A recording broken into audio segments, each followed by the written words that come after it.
रक्ष हनुमते नमः। ॐ हनुमते रुद्रावताराय नमः। ॐ पञ्चमुखी हनुमते नमः। ॐ रक्ष हनुमते नमः। पंचमुखी श्री गणेशाय नमः। श्री हनुमते नमः। ॐ पंचमुखी हनुमते नमः।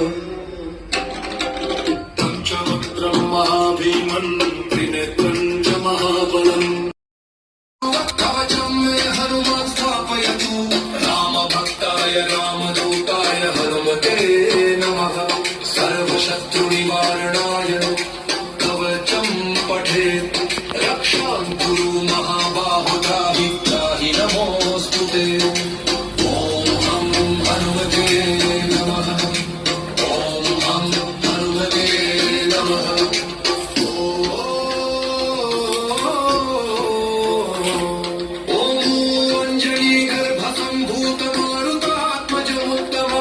श्रीरामप्रियं भक्तं वन्दे लङ्काभयङ्करम्।